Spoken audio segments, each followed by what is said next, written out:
Hello, I'm John Reisman, and this is Centrist News and Perspectives. We recently heard that Vladimir Putin and Donald Trump are talking again, and there were some questions given to McEnany at the White House from reporters about it, and she evaded those questions quite directly. I wanted to bring up, let's talk about evidence, reason, and logic. I don't have evidence for what I'm about to say other than the history of Donald Trump and his relationship with Donald Putin. But we do have reason and logic. Why is he buddying up to Vladimir Putin? Of course, he wanted to build a hotel in Moscow, which there were pictures of and plenty of evidence for, which of course Donald denied. But we're coming up on an election. And there's a good possibility Donald won't get elected again by popular vote. But we don't know what's going to happen with the Electoral College because he can always manipulate that. Because think about it, he only has to manipulate about, a certain percentage of less than 500 votes. So he could be buying votes, or he could be doing other things to help manipulate the election. There's also, of course, voter suppression, which the GOP has been pushing quite hard, and preventing mail-in ballots, which is very dangerous in a pandemic. You would think that if you were a good president, you would want to promote mail-in ballots, which have been proven to be very safe. Donald Trump claims they're not, but that's because he wants to manipulate the vote. He doesn't want people to vote by mail-in ballot, which actually, ironically, could hurt him in the election because a lot of his supporters are in the comorbidity section for COVID-19 and could end up dying from voting, so they would prefer to do mail-in ballots. So let's get beyond that, though. What if Donald Trump is not elected? Now, this is where it gets interesting. He's already said he might challenge or will challenge the election results if he doesn't like what they are.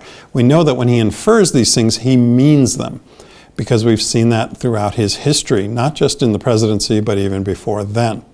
So he always leads what he is probably going to do with the possibility of doing it.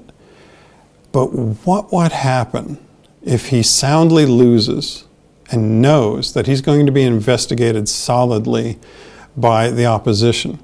And I've thought about this. The best move for him would, of course, to be defect.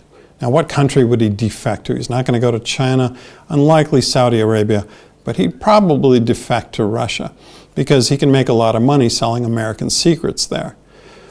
You might think I'm crazy for saying this, but let's look at Donald Trump's life. He's bankrupted 5 major corporations based on lying and cheating. The Trump University, you can probably throw it in there as a bankruptcy, but they dissolved it, or they just kind of tamped it down so it still sort of exists, so they didn't want to call it a bankruptcy. But he basically breaks everything and lies and cheats his way through everything. So he would have to do the same thing here because he's broken so many laws. And there's still the RICO case that was never resolved from the Trump University case. And that needs to be investigated. He doesn't want to go to jail. We know that. He wants to retain power and money and have people look at him like he's a cool guy. Well, maybe Vladimir Putin would offer that to him. So we have to check his schedule if it looks like he's going to lose the election. If he schedules a meeting in Moscow after November 5th, 2020, then we have to be very cautiously suspect about what his next move will be. Because I don't know. It's Donald Trump. You don't know how far he'll go. There's no such thing as too low or too crazy for Donald Trump. He might fly over there in Air Force One and just offer Air Force One to Vladimir Putin, along with all the American secrets he can sell that he's been made aware of. So we really have to pay attention to this. I know it sounds a little bit off the top, or over the top even, but this is Donald Trump we're talking about, and this is the kind of stuff he does. I'm John Reisman, and this is Centrist News and Perspectives.